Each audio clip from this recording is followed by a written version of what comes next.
এই জন্যে রাষ্ট্রপতি যেটা পালিয়ে গেছে ওটা ড্রামি রাষ্ট্রপতি ছিল, অবৈধ। এ কারণে রাত 3টা 5-এ পালিয়েছে। আপনি দিনের বেলা পালাতে পারলেন না, রাতে পালিয়েছেন কেন? কারণ আপনি নিজেও জানতেন যে আমি অবৈধ। আরে অবৈধ থাকার পরও আপনি রাষ্ট্রের সুখ শান্তি পেয়েছেন না, কথা বলেন না কেন? বাংলাদেশে 1628 জন মানুষ দায়িত্বে ছিল, প্রত্যেকেই সুখ শান্তি কত কায়দায় পেয়েছে। তারা বলেন এই সুখগুলো এই শান্তিগুলো কি বৈধভাবে না অবৈধ? আরো জোরে বলেন। এই অবৈধ সুখ শান্তি যারা পেয়েছিলেন, আপনার বিবেকে কি বলেন? একটা অবৈধ সুখ ভোগ করলে অশান্তি পাবেন কয়টা? আগেরটা মেনে নিচ্ছেন, পরেরটা মানবেন না। সুতরাং হাসিনা যে সুখ পেয়েছে এই 15 বছরে, যদি 50টা সুখও পেয়ে থাকে, প্রত্যেকটা সুখ অবৈধ। কে জবাব দিলেন না? এক একটা সুখে শান্তি অশান্তি কয়টা? 50টায় 3500। অন্তত এতগুলো অশান্তি, দুঃখ, কষ্ট, অপমান, অপদস্থ দুনিয়ায় হবেন, এরপরে চট করে ঢুকে পড়বেন। আর আমার মনে হয় আপনি 3500 অশান্তি ভোগ করতে গেলে পটল তুলবেন। এবার বাঁচার কথা। এই জন্যে তো আগস্টের 5 তারিখের পর থেকে পর্যন্ত প্রায় 27 বার চেষ্টা চালিয়েছে বিভিন্ন কায়দায়। আর আমি আজকের সংবাদ পেলাম 28 বার। এটা এখন চলছে। আপনাদের মনে হয় 9 তারিখ, আমি 5 তারিখের পর্যন্ত রিপোর্ট বলছি। 27টা পর্যন্ত চেষ্টা করেছে দেশটা যেন অস্থিতিশীল হয়ে যায়। আর এই 4 দিনে আরো একটা বাড়িয়েছে, সব মিলিয়ে 28টা। কিন্তু সফল হতে পারছে না, কারণ ওরা এখনো পাপের শাস্তি পুরাপুরি হয়নি। আল্লাহ রাব্বুল আলামিন বলেন সূরা আলে ইমরানে পাবেন 4 নাম্বার পারা 12 নাম্বার পৃষ্ঠা 9 নাম্বার লাইনে আছে, ইন্নামা নুমলি লাহুম লিয়াজদাদু ইসমা ওয়া লাহুম আযাবুম মুহিন। এটা সূরা ফি জিলালিল কোরআনে পাবেন, তাফসিরে ফি জিলালিল কোরআন। আল্লাহ পাক বলেন মানুষের পাপ যখন পরিপূর্ণ হয়ে যায়, এখন ওনার 32 নাম্বার যখন ভাঙা হচ্ছে, দিল্লি বসে কাঁদতেছে যে আমি কি করেছি, আমার কোন দোষ যে আমার বাবার বাড়িটাও শেষ করে দিলেন? আপনার দোষ নেই। সেদিন একটা ভিডিও দেখছিলাম, কে যেন বলছে যে আপনার দোষ নেই, মানে সিরাজউদ্দৌলা বলছে, সিরাজউদ্দৌলা মরেছে তোর কারণে। এখান থেকে শুরু করে একেবারে এই দেশের যত ইতিহাস একটা একটা করে বলে আর তোর কারণে। ও বলে যে আমি কি দোষ করেছি আমি তো খুঁজে পাই না। তা আপনি দোষ খুঁজে পান না, আপনার দোষের কোনো মানে সীমানা আছে? আপনার যদি কোনো দোষ না থাকে, সবচাইতে বড় দোষ এই 15.5 বছরে দেশটাকে কারাগার বানিয়েছেন, এইটাই বড় দোষ। আরো বড় দোষ আপনি আয়না ঘর বানিয়েছেন। এর সাথে আর কি বড় দোষ চান? আয়না ঘর বোঝেন, খালি নাম শুনেছেন। আমি 10 দিন ছিলাম মাত্র। বাকি জেলখানায় আমাদের আয়না ঘরের মতোই আমাকে রেখেছিল, মানে ফাঁসির কন্ডেম সেলের ভেতরে 24 ঘন্টা তালা লাগিয়ে, এরপরে আবার সিসি ক্যামেরা দিয়ে রেখেছিল, কেউ যেন আমার সাথে কথা না বলে। তো ওইটাও একটা আয়না ঘরের মতো। এদিকে 3.5 হাত, এদিকে সর্বোচ্চ 2.5 হাত 3 হাত হবে। এটা কবরের মতো জায়গায় এইতে 3টা বছর আপনি রেখে দিলেন। আর আমার চাইতে কত কঠিন কঠিন আযাব। এই যে মুরব্বী মানুষ, এনে মনে হয় 8-10 বছর ছিল, হ্যাঁ, দেশে আসতে পারে না এলাকায়। ওটাও তো একটা জেলখানায়। 11.5 বছর এরকম বহু মানুষের জীবন থেকে বহু কিছু কেড়ে নিয়েছেন। আর বলে আমার কি দোষ? দোষ খুঁজে পাচ্ছেন না? আপনি চট করে একটু আসেন, আপনাকে আমি দোষ দেখাচ্ছি। ব্যারিস্টার আরমানের কাছে যান তো, কি দোষ আপনি সব টের পাবেন। আমার সাথে মুফতি ফখরুল সাহেব ছিল, ওই নোয়াখালী হাতিয়ায় বাড়ি। লোকটা আমারে বলছিল যে মাওলানা আমারে নিয়েছে পায়ের ভেতরে এভাবে হাত দিয়ে, সামনে লোহার ব্যারিকেডের সাথে এই হাতের সাথে শিকল লাগিয়ে দিয়েছে। 24 ঘন্টা এভাবে বসেছিলাম, 24 ঘন্টা, 1 দিন 2 দিন না, 3 বছর। শোয়া কি জিনিস আমি ভুলে গিয়েছিলাম। মানুষ যে শুয়ে থাকে, এটা যে কিভাবে শয় আমি জানতামই না, কারণ আমি তো শুতে পারিনি। এই মাজার মাঝখানের হাড়টা মোটা হয়ে ব্যথা হয়ে গিয়েছিল। 24 ঘন্টায় মাত্র 1.5-2 মিনিট সময় দিত টয়লেট করার জন্য। 1.5-2 মিনিটে টয়লেট হয়, প্রসাব করতে তো 5 মিনিট লাগে। খাবার দিত সকালে কয়েকটা পচা ছোলা, আর ওই দুপুরে 1 মুঠ ভাত দিত, তাও মনে হচ্ছে কেউ মাখিয়ে দিয়েছে। আমি 10 দিন তো খেতেই পারিনি। 24টা ঘন্টার ভেতরে যদি আমি জানি যে এখন কোন সময় চলছে, তাও তো হয়। একটা মানুষ 8 বছর 10 বছর 14 বছর পড়ে আছে, কিচ্ছু জানে না যে ও লোকটা কি কোথায় আছে, এটা যে কোন সাল ও জানে না, এটা যে কয়টা বাজে এখনও জানে না, এটা কোন মাস তাও জানে না। এখন যে কিসের নামাজ পড়বো আন্দাজে পড়ে। আমি 4 ওয়াক্ত নামাজ পড়াটা আন্দাজে পড়েছি, আমি জানি না যে এখন দিন না রাত। মাটির নিচে কিচ্ছু বোঝা যায় না, আর কোনো আওয়াজও যায় না। আর বলে যে আমি কি করেছি। আপনি আমার কাছে শুধু আসেন, আপনি কি করেছেন আপনাকে আমি দেখাচ্ছি। বাকিগুলো তো বাদ দিলাম, আমি যেহেতু নিজে ভিকটিম ছিলাম, আমি নিজেরটা বললাম।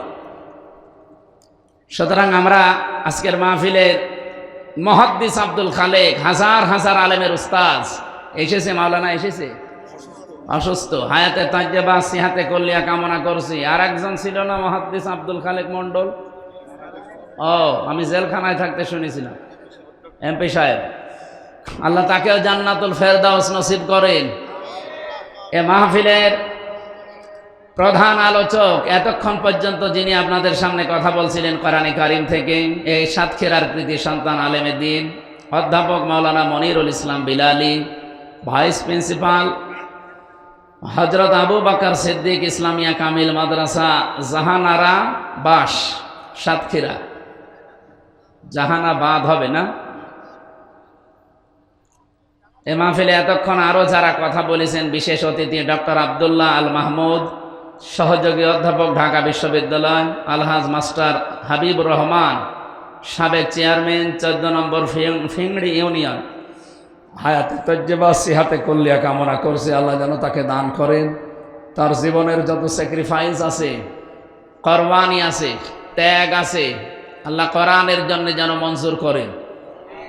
এ মাস্টার সাহেবের জন্য দোয়া করছি, হাবিবুর রহমান, আলহাজ মাস্টার হাবিবুর রহমান, জনাব লুৎফর রহমান সরদার, মাওলানা আজাদুল ইসলাম। সম্মানিত ভাইরা, পৃথিবীতে কোনো মানুষ যদি 3টা কারণে কষ্ট পায়, কোরআনে কারিমে আছে সূরা আলাম নাশরার 5 এবং 6 নম্বর আয়াতে, ফাইন্না মাআল উসরি ইসরা, ইন্না মাআল উসরি ইসরা। তাফসীর যারা বোঝে, যারা পড়ে, তাদেরকে বলছি একটু দেখবেন। এখানে উসরুনের আগে আলিফ লাম আছে, এর আগে মা আছে, এর আগে ইন্না আছে। তো আশ্চর্য বিষয় হচ্ছে ইসরার আগে আলিফ লাম নেই। আমি চিন্তা ভাবনা করেছিলাম কেন আল্লাহ দিলেন না। আরবি গ্রামার অনুযায়ী আলিফ লামটা 4 কারণে ব্যবহার হয়। এখানে যে উসরুনের আগে আলিফ লাম দিয়েছেন, এর আগে মা লাগিয়েছেন। আল্লাহ বাদ শব্দের পরেও কিন্তু আলিফ লাম দিয়ে এটা লাগিয়ে দিতে পারতেন। তো মা দিলেন কেন আর আলিফ লাম বা দিলেন কেন? উনি তো আন্দাজে কোনো কিছু দেবেন না। মুফাসসিরিন ইকরাম বিশেষ করে ফি জিলালিল কোরআনে সাইয়্যিদ কুতুব রহমাতুল্লাহ আলাইহি আয়াতের টিকায় তিনি লিখেছেন, দুনিয়ার ময়দানে যদি কেউ একটা কষ্ট সহ্য করে, এই জন্য এটা আলিফ লাম মারিফা করে দিয়েছেন নির্দিষ্ট। কমপক্ষে তাকে ইসরা, এটা না কেরা অনির্দিষ্ট। ওই মানুষের জীবনে আল্লাহ 70টা শান্তি সুখ পরবর্তীতে ধারাবাহিকভাবে লিখে রেখেছেন। এই জন্য আল্লাহ মা দিয়েছেন, যে এর সঙ্গে এর সাথে। আল্লাহ পাক বলেন, দুনিয়ায় কোনো মানুষ যদি একটা কষ্ট সহ্য করে, ওই কষ্টটা যদি পেয়ে থাকে ও আল্লাহর জন্যে, ওই কষ্টটা যদি পেয়ে থাকে রাসূলুল্লাহর জন্যে, ওই কষ্টটা যদি পেয়ে থাকে মানবতার জন্যে, এই 3টা কারণে যদি কেউ কষ্ট পায়, একটা কষ্টে 70টা শান্তি সুখ দেবেন কে?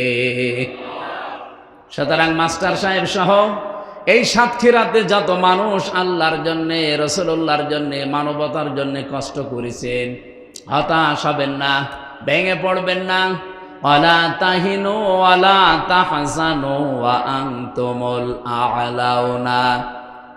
হতাশা করবা না, চিন্তা করবা না, ভেঙে পড়বা না, কোনো ভয় নেই, কোনো চিন্তা নেই। ওয়া আনতুমুল আ'লাউনা, বিজয় আমাদের হবেই। শুধু হবে বললেই হয়েছে তো? আনতুমের পরে আবার আলিফ লাম দিয়েছেন। আমরা যারা গ্রামার পড়া এখানে মাওলানা আছে, আল্লাহ শব্দটা কিন্তু আনতুম আ'লাউনা ছিল। মুবতাদা যদি মারিফা হয় খবর হবে সব সময় নাকেরা, কিন্তু কোন সময় যদি খবরও আল্লাহ মারিফা বানিয়ে দেয় তাহলে ইফিদুল হাসরা, হসরের ফায়দা দেয়। বাংলা অর্থ তখন দাঁড়াবে, শেষে আবার হর্ষাই না দিলে অর্থ মিলাতে পারবেন না। আল্লাহ বলেন ভয় তো নেই, চিন্তা নেই, ভেঙেও পড়বা না, ভয় পাবা না, নিজেকে হীনমন্যতায় ভোগাবে না। তাহিন মানে ছোট হওয়া, দুর্বল হওয়া। তাহজানু, চিন্তাও করা যাবে না, বিজয় তোমরা হবে। কারণ তোমাদের কষ্ট দুনিয়ায় হয়েছে কয় কারণে বলেন বলেন। এই 15.5 বছরে এখানে যারা আমরা আছি অনেকে আল্লাহর জন্য কষ্ট পাইনি, রসুল্লাহর জন্যে। রসুলের জন্য কষ্ট কি? তার আদর্শ মানতে গিয়ে আমরা কষ্ট পেয়েছিলাম। হযরতে তালহা রাদিয়াল্লাহু তাআলা আনহু নবীজিকে বাঁচাতে গিয়ে তিনি পিঠের ভেতরে তীর নিয়েছিলেন 82টা। তিনি যদি এক রাসূলের শুধু শরীরকে বাঁচাতে গিয়ে 82টা তীর নিতে পারেন, আমার মনে হয় নবীজি যদি এখন বেঁচে থাকতেন আর বাংলাদেশের যুবকদের এখন যে স্পৃহা, এরা আল্লাহর নবীর শরীরকে, তার আদর্শকে বাঁচাতে গিয়ে 80, 82, 100টা তীরও খেতে আমরা রাজি আছি। সেই যুবকেরা সাতক্ষীরায় আছে না? এরাই তো স্বাধীন করে দিয়ে গেল।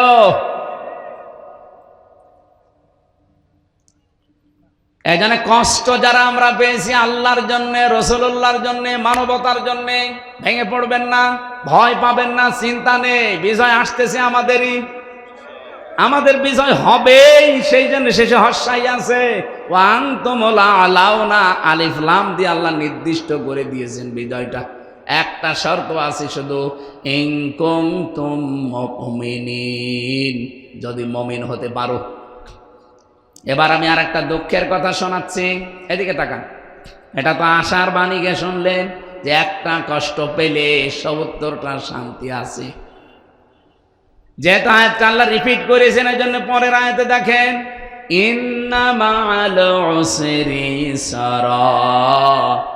দুনিয়ায় কোনো মানুষ যদি একটা সুখ ভোগ করে আর ওই সুখটা যদি হয় অবৈধ সুখ, এদিকে তাকান। আপনি যদি দুনিয়ায় একটা সুখ ভোগ করেন আর ওই সুখটা যদি হয় অবৈধ সুখ, একটা সুখের কারণে কমপক্ষে ৭০টা দুঃখ ভোগ করা লাগবে। আগে যেমন একটা দুঃখ ভোগ করলে ৭০টা সুখ পাবেন, এবার একটা সুখ যদি আপনি ভোগ করেন দুনিয়ায় আর ওই সুখটা যদি হয় অবৈধ সুখ, কমপক্ষে ৭০টা দুঃখ আপনার সাথে সাথে আল্লাহ লাগিয়ে রাখবে। এর বাস্তব প্রমাণ আজকে এই বাংলাদেশ। এই 15.5 বছরে যারা ক্ষমতায় ছিলেন, যেহেতু বৈধ না অবৈধভাবে, এক কথা বলছেন না কেন? এই জন্যে রাষ্ট্রপতি যেটা পালিয়ে গেছে ওটা ড্রামি রাষ্ট্রপতি ছিল, অবৈধ। এ কারণে এরা 3টা 5-এ পালিয়েছে। আপনি দিনের বেলা পালাতে পারলেন না, রাতে পালিয়েছেন কেন? কারণ আপনি নিজেও জানতেন যে আমি অবৈধ। আরে অবৈধ থাকার পরও আপনি রাষ্ট্রের সুখ শান্তি পেয়েছেন না, কথা বলেন না কেন? বাংলাদেশে 1628 জন মানুষ দায়িত্বে ছিল, প্রত্যেকেই সুখ শান্তি কত কায়দায় পেয়েছে তারা বলেন। বলেন এই সুখগুলো, এই শান্তিগুলো কি বৈধভাবে না অবৈধ? আরো জোরে বলেন। এই অবৈধ সুখ শান্তি যারা পেয়েছিলেন, আপনার বিবেকে কি বলে বলেন? একটা অবৈধ সুখ ভোগ করলে অশান্তি পাবেন কয়টা? আগেরটা মেনে নিচ্ছেন, পরেরটা মানবেন না। সুতরাং হাসিনা যে সুখ পেয়েছে এই 15 বছরে, যদি 50টা সুখও পেয়ে থাকে, প্রত্যেকটা সুখ অবৈধ। কে জবাব দিলেন না? এক একটা সুখে শান্তি অশান্তি কয়টা? 50টায় 3500। অন্তত এতগুলো অশান্তি, দুঃখ, কষ্ট, অপমান, অপদস্থ দুনিয়ায় হবেন, এরপরে চট করে ঢুকে পড়বেন। আর আমার মনে হয় আপনি 3500 অশান্তি ভোগ করতে গেলে পটল তুলবেন। এবার বাঁচার কথা।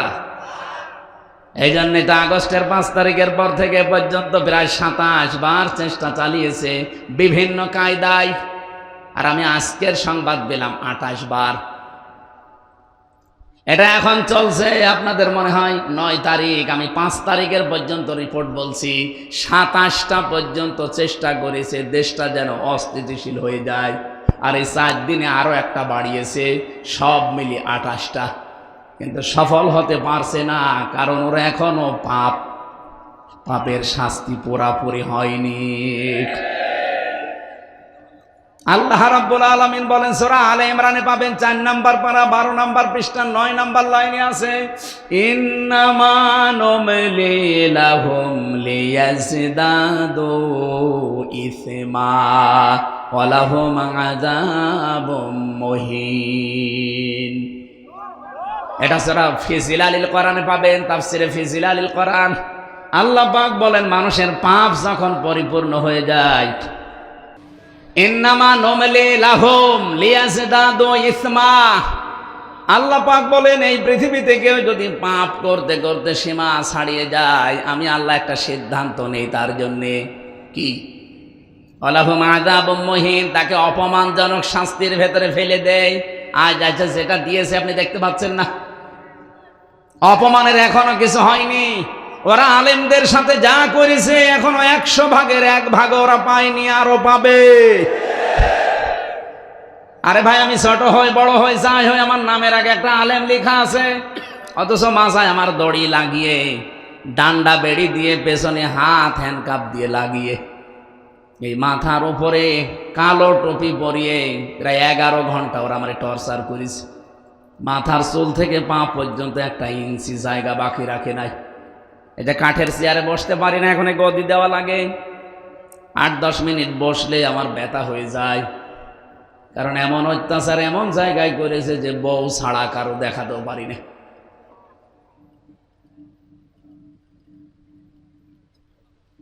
যারা অবৈধ সুখ ভোগ করলেন শুধু একজন না, যারা তার সাথে সহযোগী ছিলেন, আপনি লিখে নিতে পারেন। কোরআনের আয়াত মিথ্যা হবে না, মাস্ট বি আপনার জীবনে 70টা করে এক একটা সুখের জন্য অশান্তি আসতেছে। এই জন্য আল্লাহ মা দিয়েছেন, আপনি অশান্তি ভোগ করবেন, অপদস্থ হবেন, অপমান হবেন, অকল্যাণ পাবেন, দুঃখ পাবেন। কয়টা করে? 70টা করে। এই জন্য আমাদের কোনো চিন্তা আসে না, আমাদের হতাশাও নেই। আমরা জানি কোরআন 100 ভাগ সত্য, অথেন্টিক তথ্য আছে, আর কোরআনের কথা কোনো রদ বদল, কোরআনের কথা যে পরিবর্তন নেই, এটা কোথায় আছে? সূরা আনআম 8 নাম্বার পারা 1ম নাম্বার পৃষ্ঠা 11 নাম্বার লাইনের 115 নম্বর আয়াতে আছে, প্রথম অংশে পাবেন, অতাম্মাত কালিমাতু রাব্বিকা সিদকাও ওয়া আদলা লা মুবাদদিলা লিকালিমাতিহি ওয়া হুয়াস সামিউল আলিম। আল্লাহ পাক বলেন আমার কোরআনে যা দিয়েছি সব সত্য কথা, এবং 2 নম্বরে এখানে যা আছে সব ইনসাফপূর্ণ কথা। আদলি শব্দ দিয়েছেন আল্লাহ, ইনসাফ দিয়ে পরিপূর্ণ। এখান থেকেই তো বাংলাদেশে এই বৈষম্য বিরোধী ছাত্র যে আন্দোলন, আপনারা বৈষম্য করবেন, কোরআনের নির্দেশ যে বৈষম্য করা চলবে না। বৈষম্য দূর করার জন্য এই বাংলাদেশে একটা প্রতীক আছে, তার নাম দাড়িপাল্লা, যেটা আমার খুতবার ভেতরে ছিল, ওয়াদাল মিজান। মিজান মানে এখানে আমরা সবাই জানি দাড়িপাল্লা। মিজান মানে কি? মানদণ্ড।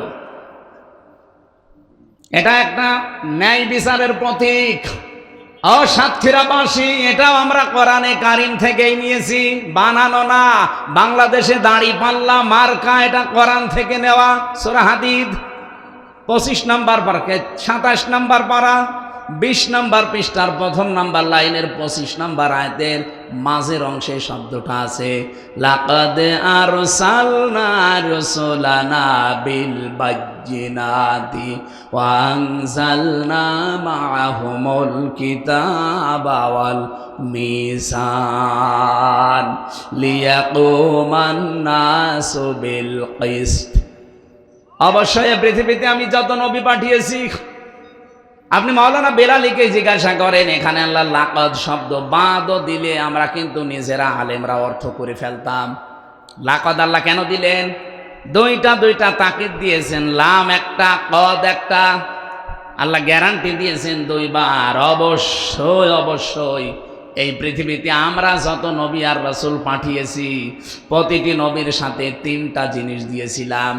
1 নম্বরে দিয়েছিলাম স্পষ্ট দলিল আর প্রমাণ, মুজিজা যেটা বলা হয়। 2 নম্বরে তাদের সাথে কিতাব দিয়েছি কম বেশি। 3 নম্বরে তাদেরকে আমি মিজান দিয়েছি, দাড়ি পাল্লা যেটা আমরা মনে করি। ন্যায় বিচারের এই পথিকটা দিয়েছি কেন জানো? লিয়াকুমান নাসু বিল কিসতি, তারা যেন মানুষের ভেতরে ন্যায় বিচার কায়েম করতে পারে। বাংলাদেশে যেহেতু 54 বছরে আজও পর্যন্ত দাড়ি পাল্লা তার জায়গা মতো যেতে পারেনি, এই জন্য এই দেশে আমরা এখনো ন্যায় বিচার পরিপূর্ণ পাইনি। কি কথা বললেন না? এটা যদি সত্যি এবার জায়গা মতো যায়, আমি গ্যারান্টি দিচ্ছি কোরআনের দিকে তাকিয়ে আপনি ন্যায় বিচার পাবেন। কোরআনের কথা মিথ্যা হবে? কত কিছু তো দেখলাম 54 বছরে কিছুই সত্য হয়নি। এবার এইটা দেখেন, কিতাব ওয়াল মিজান আল্লাহ দিয়ে শেষ করে দেননি আয়াতটা। যদি শেষ করে দিতেন আমি আয়াতই পড়তাম না। লিয়াকুমান নাস, এখানে লাম মানে লি, লামের নিচে জের মানে শুননে। আল্লাহ বলেন কেন দিয়েছে জানো? এই জবাব দেওয়ার জন্য, লিয়াকুমান নাসু বিল কিসতি, মানুষের ভেতরে যেন ন্যায় বিচার করতে পারো। এটা রেকর্ড হচ্ছে, সারা দেশে যাচ্ছে। বাংলার মানুষেরা, আমি একজন ছোটখাটো আলেম হিসাবেও তার আহ্বান জানাচ্ছি, এবার এই ন্যায় বিচারের পথিক এই দাড়ি পাল্লাটা একটু পাঠান। যেহেতু এখনো পর্যন্ত জালেমরা এটা আটক করে রেখেছে, আমরা চাই এই 13 তারিখে রায় আছে, দাড়ি পাল্লা ফেরত দেওয়া লাগবে। হ্যাঁ, এটা চান না আপনারা? কারা চান দেখি? লিল্লাহে তাকবীর। দেখেন তো, হাত তোলেন কে?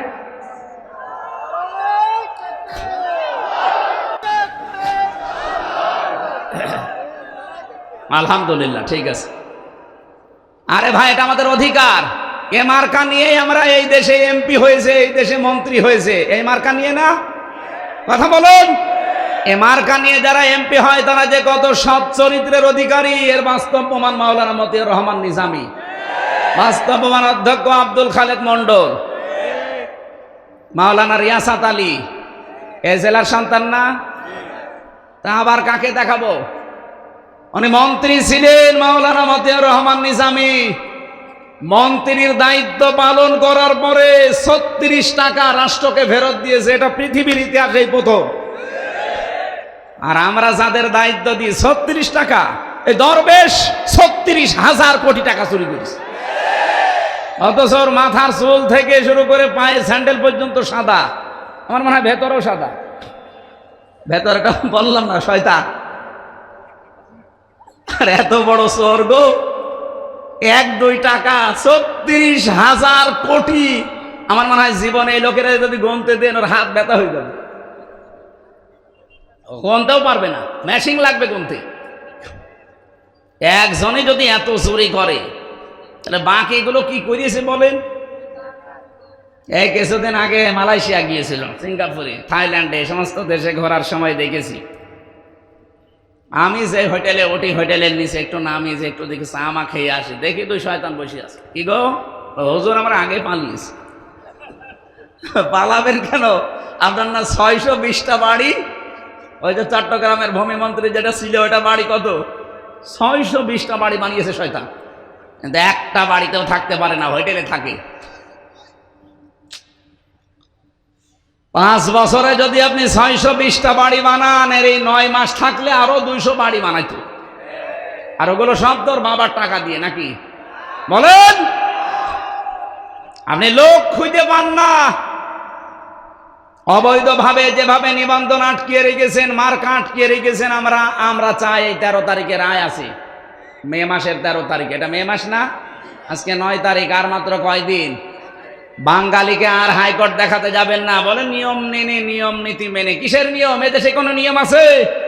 রাষ্ট্রপতি পালিয়ে গেল কোন নিয়মে? কোন নিয়ম মেনে পালিয়েছে? চুরি করি। এদেশে কোনো নিয়মই যেহেতু চলছে না, সুতরাং আমরা এই 13 তারিখে আর বাঙালিকে হাইকোর্ট দেখাতে চাই না। এই মাজলুম দলটার নিবন্ধন এবং মার্কা আমরা ফেরত দিতে চাই। যদি কোনো ঝামেলা হয় না, এবার আগস্টের 5 তারিখ আবার আসতেছে। কথা বলেন। দেওয়ালে পিঠ থেকে গেলে আবার আগস্ট শুরু হবে।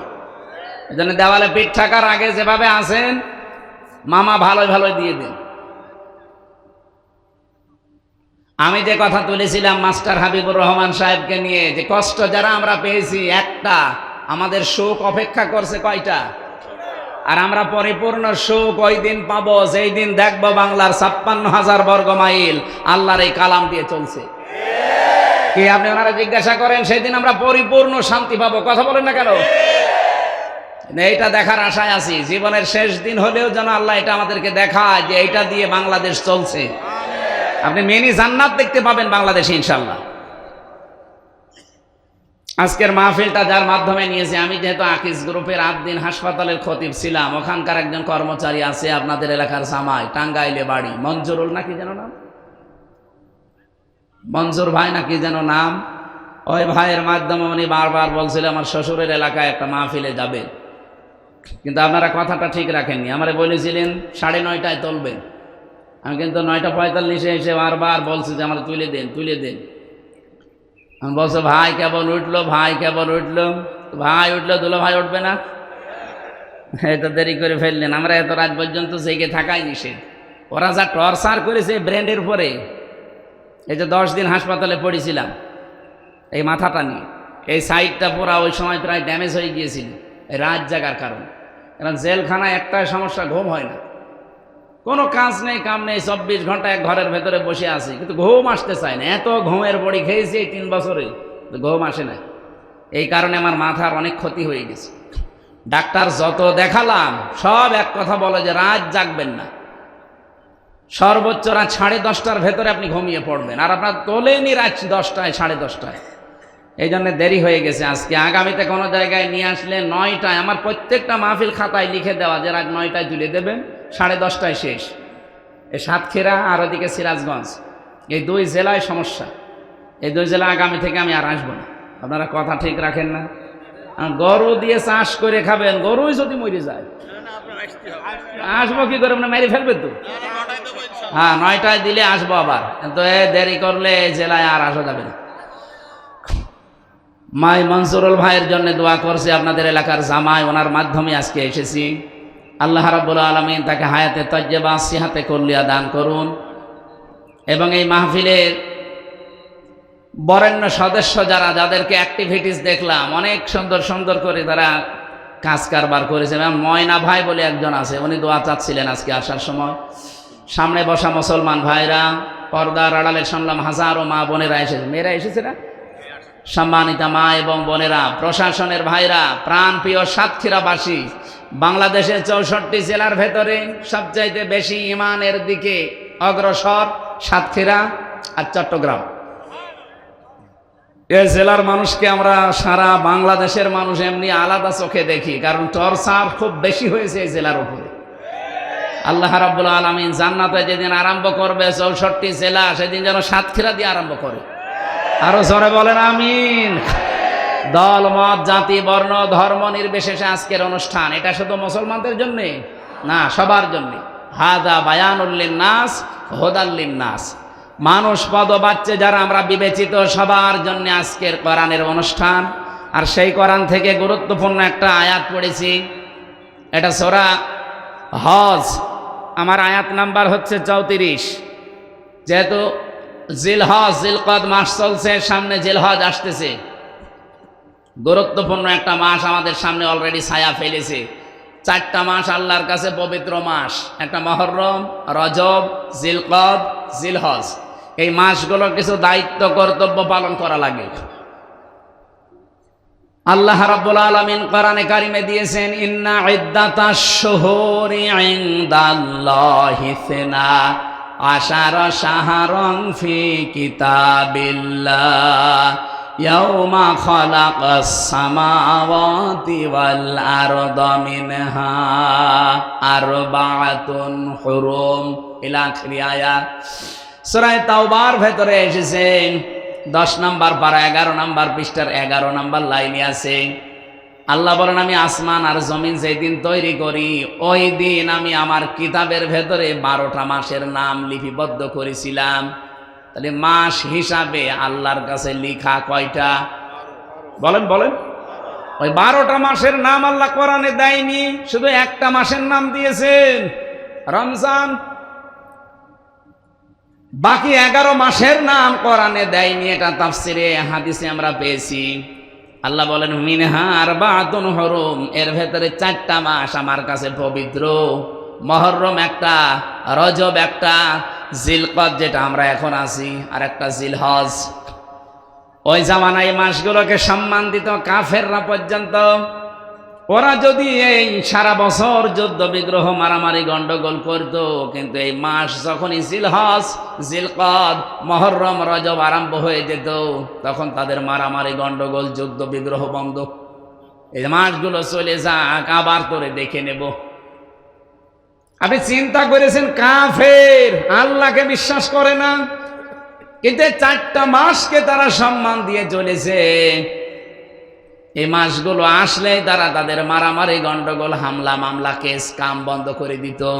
আর আমরা মুসলিম, কোরআন বিশ্বাস করি, কোরআনের ভেতরে এই 12টা মাসের নাম আল্লাহ দিয়েছেন, আমরা বিশ্বাস করি।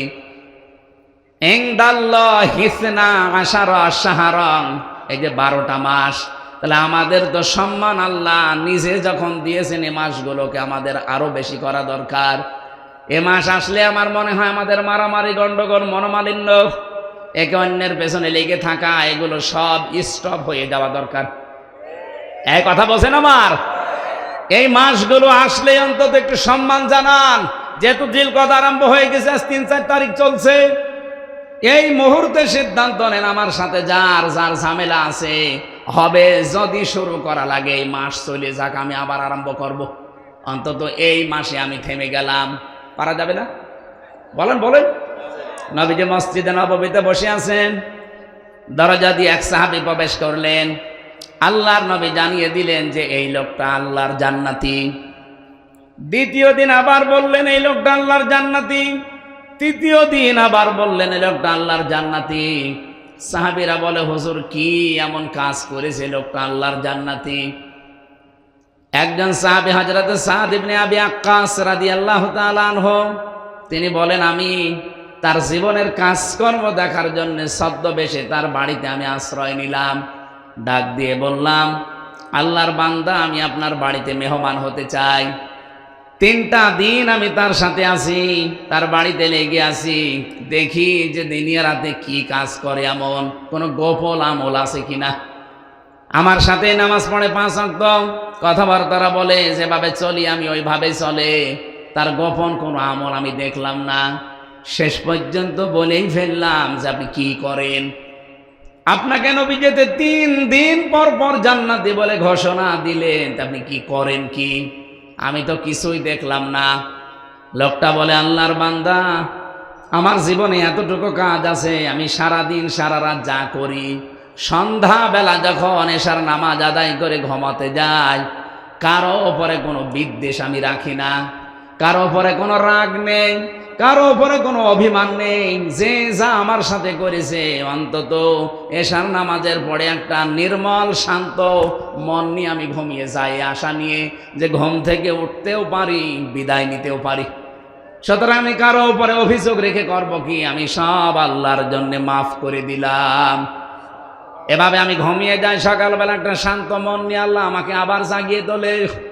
আমার মনে হয় আল্লাহ পাক আমার এই কাজটা পছন্দ করেছে, নবীর মাধ্যমে আমার জান্নাতের সুসংবাদ দিয়েছে। সাতক্ষীরাবাসী, হাদিসটা শুনতে খুব সহজ মনে হচ্ছে, নিজের সাথে মিলান তো। আমি আপনি পেরেছি? এ লোকটা ঘুমানোর আগে যার প্রতি যে রাগ ঝাল আছে, অভিযোগ আছে, সব মাফ করে দিয়ে একটা মন নিয়ে ঘুমায়, শান্ত মন, নির্মল।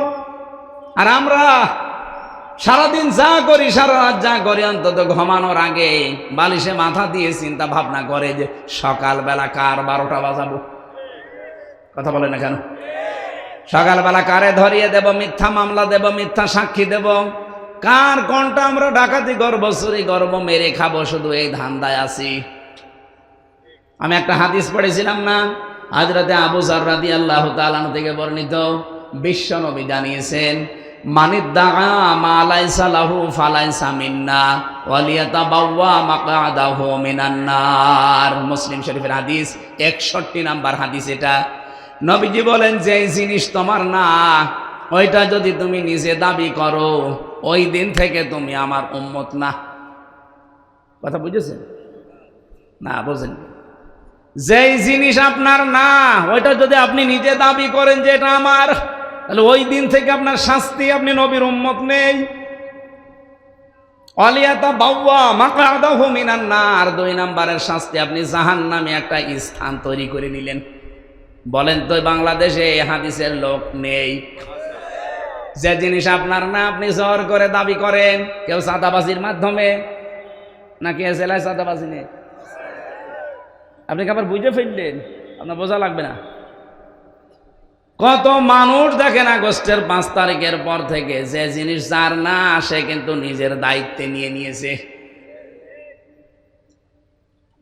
যা নিয়েছেন ফেরত দেওয়া লাগবে, নাই তো নবীর উম্মত আপনি আর নেই। ফালাইসা মিন্না, ফা দিয়েছেন, 19টা অর্থে ব্যবহার হয় ফা শব্দটা। এ ফা অক্ষর 19টা অর্থে আসে। প্রথম অর্থ হচ্ছে বালাগাত মান থেকে আসে। আগের কোনো কথা যদি আপনার জীবনে থাকে, পরের যে শব্দ আসতেছে এটা আপনার জন্য মাস্ট বি, লেগে যাবে। এই জন্য ফা মাঝখানে দিয়েছেন।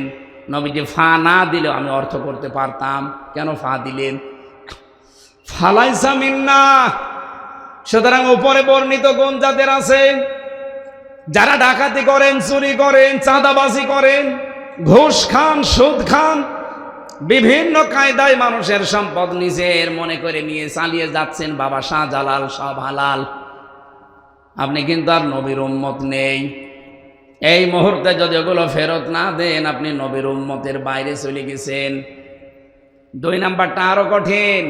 আপনি যেন জাহান্নামে নিজের একটা স্থান তৈরি করে রেখে দিলেন। বলেন নাউজুবিল্লাহ। হ্যাঁ, আপনার কোনো জিনিস যদি হাতছাড়া হয়ে যায়, ওইটা যদি আপনি আবার ফেরত পান, তাহলে আপনি এই হাদিসের শাস্তির আওতা মুক্ত থাকবেন। কথা বুঝেছেন না? বোঝেননি? এটা একটু ভালো করে শুনুন। কোনো জিনিস আপনার ছিল, কিন্তু আপনি ওই জিনিসটা হারিয়ে ফেলেছেন অথবা বেদখল হয়ে গেছে, ওইটা যদি আপনি আবার ফেরত পান, তাহলে আপনি এই হাদিসের আওতা মুক্ত থাকবেন। এটা আপনি টিকায় লেখা পাবেন মুসলিম শরীফের। এই যে ইসলামী ব্যাংক যাদের ছিল, হাতছাড়া হয়ে গিয়েছিল, এখন আবার তারা ফেরত পেয়েছে। আসতে বললেন কেন? কিন্তু অনেক মানুষ আমরা দেখি, তারা বলছে না জানি ইসলামী ব্যাংকও নাকি চুরি হয়ে গেছে, ছিনতাই হয়ে গেছে। এরকম মিথ্যা কথা বলতে পারলেন? ইসলামী ব্যাংকে আপনার বাবার নাকি? যাদের ব্যাংক তারা ফেরত পেয়েছে। যারা বানিয়েছিল মাথার ঘাম পায়ে ফেলে, তারা হারিয়ে ফেলেছিল ওটা, এখন তারা ফেরত পেয়েছে। তাদের জিনিস তারা পেয়েছে, আপনি এখানে ফতোয়া দিলেন কোন কারণে? না বোঝার ভান করে থাকলে কিন্তু আপনার খবর আছে। আমি আবার বলছি, কোন জিনিস আপনার ছিল, হাত ছাড়া হয়ে গিয়েছিল, হারিয়ে ফেলেছিলেন, আবার ফেরত পেয়েছেন, আপনি ফালাইসা মিন্নার ভেতরে থাকবেন না। ওয়ালিয়াতাবাওয়া মাকআদাহু মিনান নারের ভেতরে আপনি নেই। কিন্তু জিনিস আপনার না, আপনি জোর করে দখল করে নিজের দায়িত্বে রেখে দিলেন, ওই দিন থেকে আপনি নবীর দল থেকে বের হয়ে চলে গেছেন। সুতরাং যারা নবীর উম্মত নেই, এখন অনেকে এরকম মানুষ নেই, নবীর উম্মত আপনি কিন্তু নেই। আপনি এখন নবীর উম্মত যেহেতু নেই, মরে গেলে এখন জানাজা দেওয়া ঠিক হবে? কবরে দেওয়া? বলেন এরকম চরিত্র আছে কাদের? যাদেরই আছে, আমি নাম নিলাম না, আপনি কিন্তু টের পাচ্ছেন, আর এটা রেকর্ড হচ্ছে, সারা দেশে এখন চলছে। যারা যারা শুনছেন তারা ফেরত দেন, নাই তো আমাদের মতো মানুষকে আপনারা ডাকবেন না মরে গেলে। কারণ আপনার জন্য আমি বিসমিল্লাহি ওয়া আলা মিল্লাতি রাসূলিল্লাহ মিথ্যা কথা বলবো কেন? যে আল্লাহর নামে রসুলের দলে তুলে দিলাম, আমি তো রসুলের দলেই নেই। ফালাইসা মিন্না। আশা করছি কথা বুঝেছেন। এরপরও যদি না বোঝার ভান করে থাকেন, এদিকে আসেন, আসেন আসেন আসেন। যারা এখনো বলছেন যে না আমি এখনো বুঝি নাই, নাম ধরেন, নাম ধরা লাগবে না, এদিকে আসেন। কানের নিচে এমন জোরে দুইটা দেব, আপনি সব বুঝে ফেলবেন। আপনি অন্যের জিনিস দখল করে নিজের দায়িত্বে রেখে দেবেন আর বলবেন যে আমি কি নামাজ পড়ি না, আমি কি রোজা রাখি না, আমি হজ করে এসেছি। আপনার হজ ধুয়ে আল্লাহ পানি খাবে? আপনি তো হজ করে সাতক্ষীরা মসজিদের সভাপতি হয়ে বগল বাজাচ্ছেন যে আমি মসজিদের সভাপতি সাতক্ষীরা, আর আবু জেহেল ছিল কাবা শরীফের সভাপতি।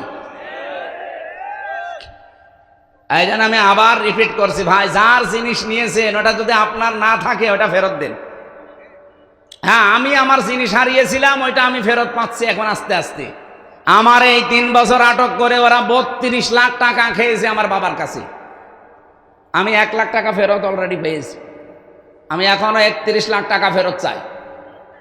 কি জিনিস আমার, আপনি নিয়েছিলেন, এখন আমাকে দেওয়া লাগবে।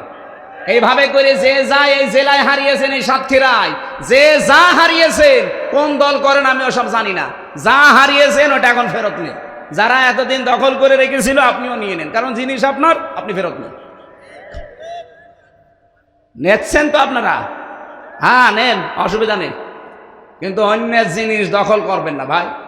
অন্যের কোনো জিনিস যেটা আপনার না, জোর জবরদস্তি করে দখল করে যদি কোনো কায়দায় চালিয়ে দেন যে না বাবা শাহজালাল সব হালাল, আপনি কিন্তু নবীর উম্মতের বাইরে চলে যাবেন। আমার মনে হয় আপনারা বুঝে ফেলেছেন ওয়াজ, আলহামদুলিল্লাহ বুঝে ফেলেছেন। ঠিক আছে, আজকের তেলাওয়াত কিন্তু আয়াত যেদিকে, যেহেতু মাস একটা পবিত্র মাস, ওই সাহাবীর মতো জীবন আমাদেরও তৈরি করা দরকার। যে এতদিন যাই ছিল, হঠাৎ করে এই জিলকদ এসে গেছে, হারাম কোনো কাজ আমরা আর যাব না। যত হারাম কাজ সব থমকে দাঁড়িয়ে গেছি, বন্ধ। আমি এখন একটা নির্মল মন নিয়ে ঘুমিয়ে যাব। কারো উপরে আমার কোনো রাগ নেই, অভিযোগ নেই, অভিমান নেই। এরকম 7টা শিক্ষা আছে শুধু এই জিলকদ মাসের। আল্লাহ রাব্বুল আলামিন বলেন, এটা গুরুত্বপূর্ণ বিধান আমার নবীর উম্মতদেরকে আপনারা জানিয়ে দিন। কি সেটা? কোরবানি। যেহেতু সামনে আর 25-26 দিন আছে, এই বিধানটা আমাদের জানা দরকার। এখান থেকে কয়েকটা শিক্ষা আমরা দিতে চাই। এই যে আপনি 2.5 লাখ, 3 লাখ, 5 লাখ টাকা দিয়ে কোরবানি কিনবেন, এত টাকা দিয়ে জবাই করে যদিও ছাতা কবুলই না হয়, তাহলে ওই টাকাগুলো পানিতে ফেলে না? খালি গোশত খাওয়ার জন্য গোশত আলাদা কিনে খেতে পারতেন না?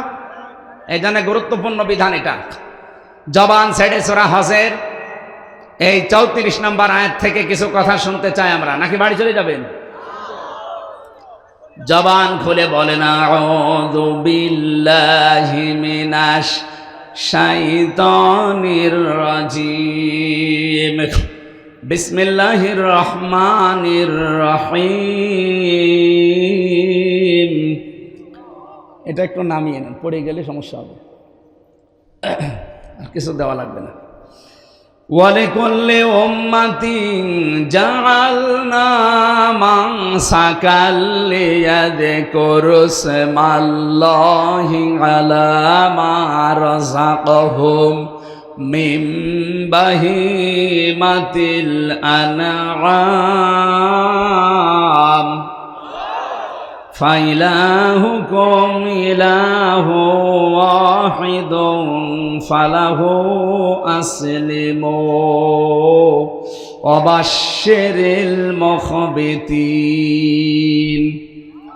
আল্লাহ পাক বলেন আলিকুল্লি উম্মাতিন জাআলনা। এখানে জাআলনার ফাইল আল্লাহ সরাসরি নিজে কর্তা।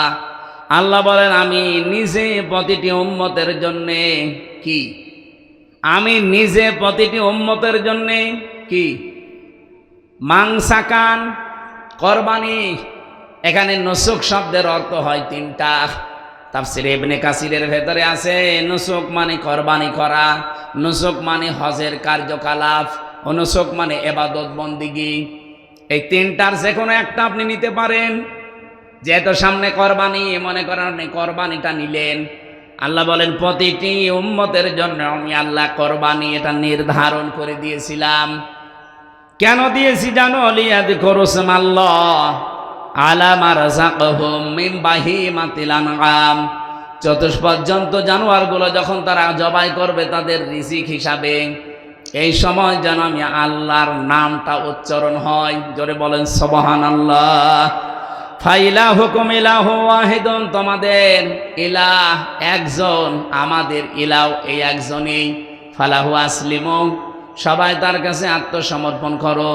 অবাশশিরিল মুখবিতিন, হে নবী যারা আত্মসমর্পণ করবে এদেরকে আপনি সুসংবাদ দান করেন, এই বিনয়ী মানুষদেরকে। এ পর্যন্ত ছিল বাংলা অর্থ।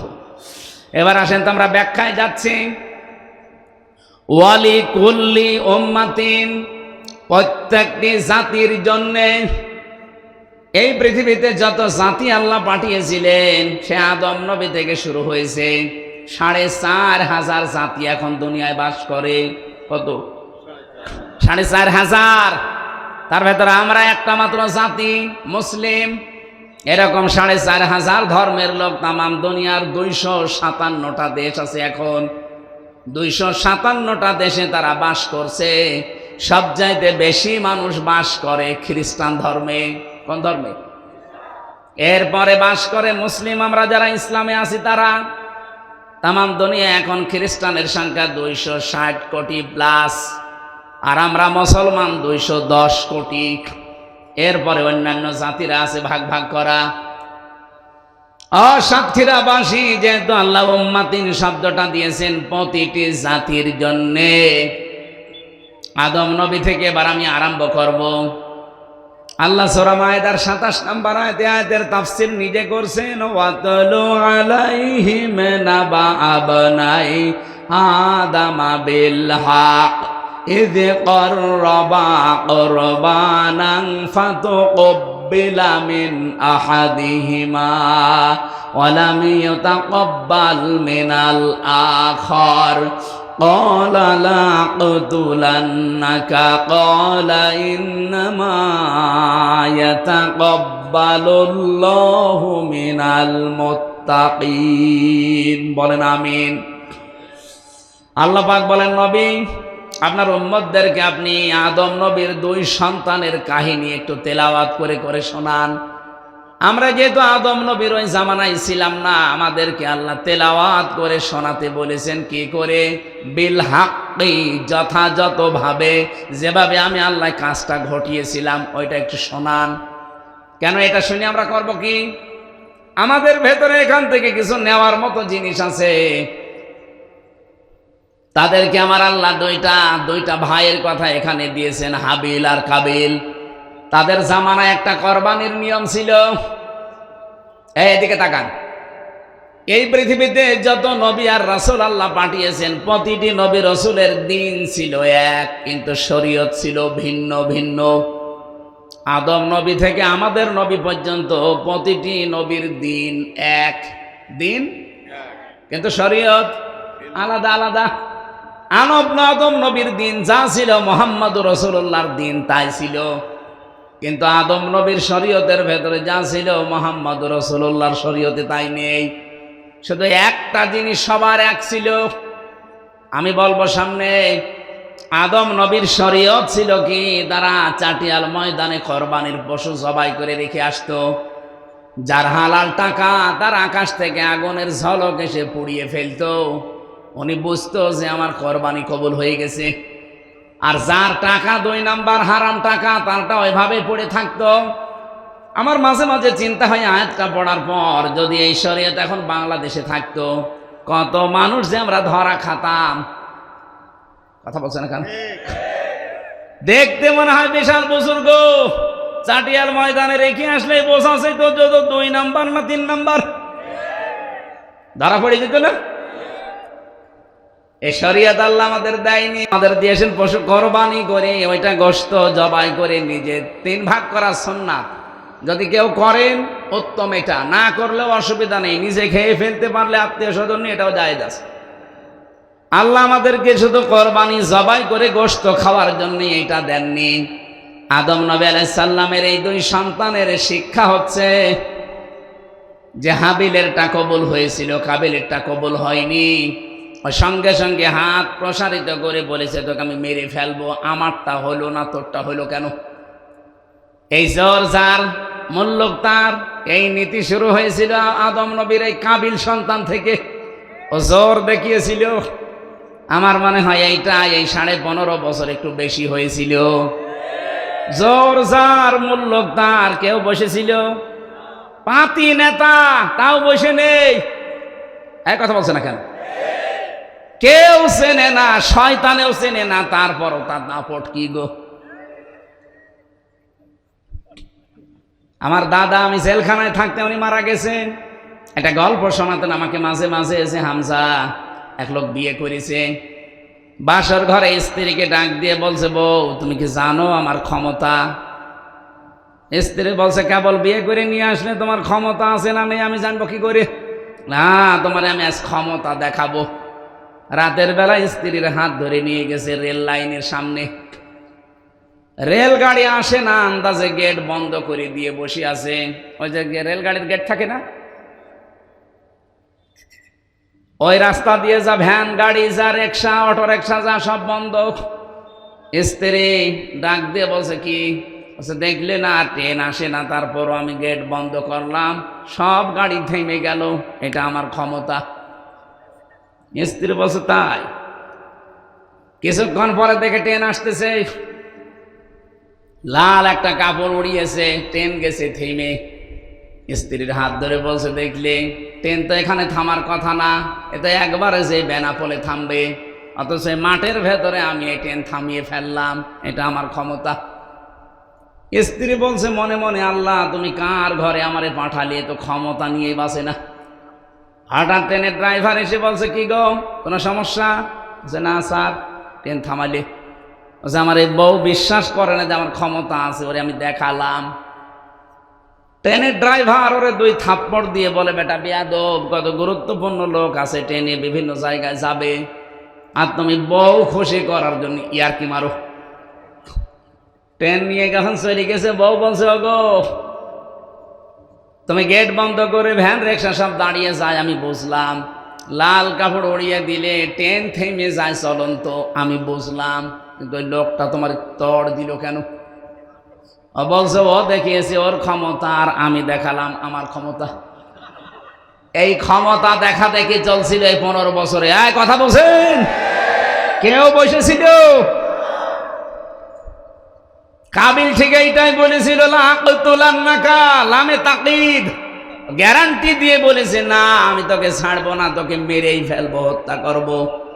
কিন্তু কাবিল হাবিল যারটা কবুল হয়েছে, ও কিন্তু এভাবে হাত প্রসারিত করে বলে নাই যে আমি তোকে মেরে ফেলবো। কি বলেছিল? সেই কথাটাই আজকে আপনাদের শিক্ষার জন্য বলছি। জোর করে কোনো জিনিস কিন্তু পাওয়া যায় না পৃথিবীতে। এই 15.5 বছরে অনেকে জোর করে সম্মান আদায়ের চেষ্টা করেছিল।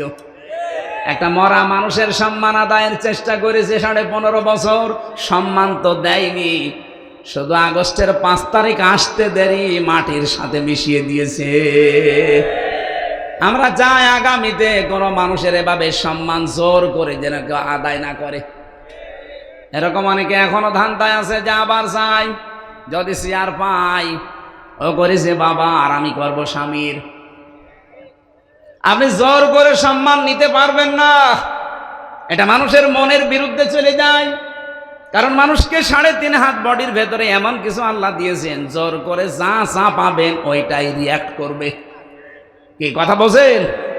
হ্যাঁ, হয়তো ভয়তে ভয়তে কিছু বলবে না সামনাসামনি, কিন্তু পরিবেশ পেলেই উল্টিয়ে যাবে। আমার দাদা থাকতে আমি বহু সুন্দর সুন্দর গল্প শুনতাম, কিন্তু উনি যে মারা গেছে, জেলে থাকতে আমি জানতামও না। 15 দিন পরে আমার এক কারারক্ষী যে বলছে এক বুড়ো মরে গেছে। বুড়ো মরে গেছে মানে? পরে শুনলাম যে আমার দাদা। এই দাদার কারণে আমি মাদ্রাসায় এসেছিলাম। আমি তো জেনারেলে পড়তাম, উনি আমাকে মাদ্রাসায় দিয়েছিল। বলে না, একটা এ বংশের ভেতর অন্তত হুজুর হোক। আল্লাহ তাকে জান্নাতুল ফেরদাউস দান করেন, আমিন।